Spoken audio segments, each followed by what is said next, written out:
my feel-good breakfast show. It's a Monday morning. Welcome back to your Feel Good Breakfast Show, the very first episode of 2023. And as always, we are delighted to have you in our company. And our next guest is Kristi Lowe, a 25-year-old singer-songwriter from the Mother City.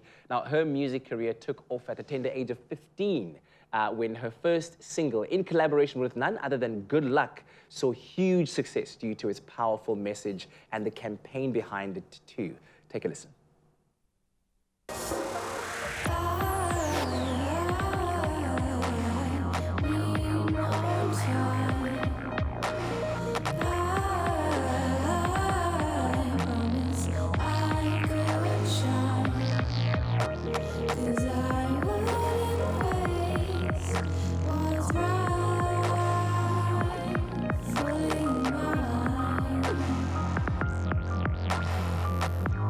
Beautiful sounds there. I Need More Time, a song by Kristi Lowe, and a song, as you can see, which carries a very deeply personal message to her as well.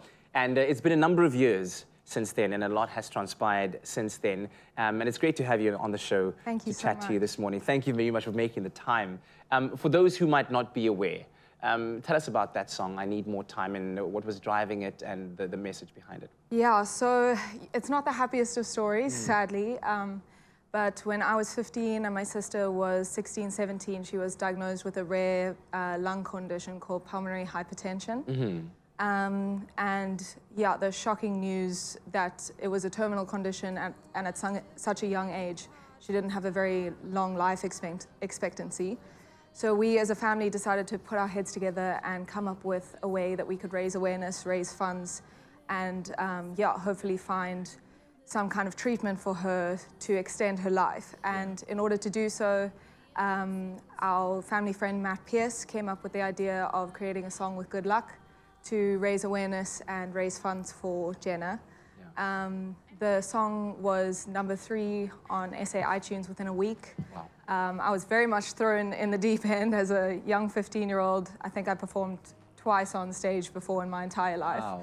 And within the first 2 months, I performed at Newlands Stadium, at the Table of Peace of Unity in front of 200 people on top of Table Mountain, at all sorts of huge functions and events. That's so, incredible. yeah, and that was the first time I ever realized that I really did have a passion for performing and for music. Yeah. And sadly, a couple years later, my sister did pass away after receiving a lung transplant. And I ended up taking a bit of a break. I wasn't in the best space after losing her and was really struggling, and decided to take 2 years off from music. And then only in lockdown 2 years ago did I actually start writing again and yeah, rediscovering my passion for music. And here you are doing it in the most beautiful way. Tell me about the new music and the new song that you've got coming up. Yeah, so I wasn't expecting to kind of fall back into it so easily. And then during lockdown, I started writing, and because the first song I'd ever sung was not my own words, Jenna had written the lyrics, it felt like I needed to kind of discover my own voice in my music. And the first song I wrote, Take Me Away, was about losing Jenna and about my perspective as the sister, because so much of her story, as it needed to be, was very much from her perspective and about her.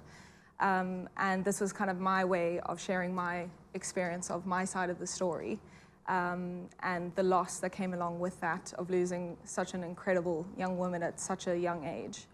And then, because my music started with such a story behind it, it felt only right that I continued to write about stuff that I was passionate about.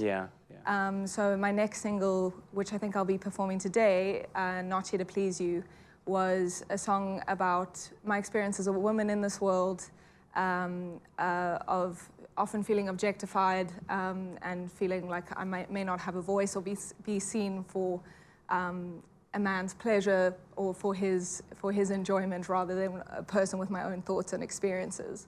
And that actually got a huge uptake on radio during Women's Month, which was amazing. Wonderful. And I, yeah, have, over the last 2 years since then, been writing non-stop, been collaborating with different producers. And my most recent single is the first time I've ever written a love song. Oh, wow. It's about the man I'm currently with, and it's, yeah, I love it. It's a really happy get up and go, great way to start the Monday morning, Yeah. super upbeat, happy love song. Absolutely, and we are looking forward to sharing in that music with you. So make sure that you do stay tuned to your Feel Good Breakfast Show to hear the music of Kristi Lowe.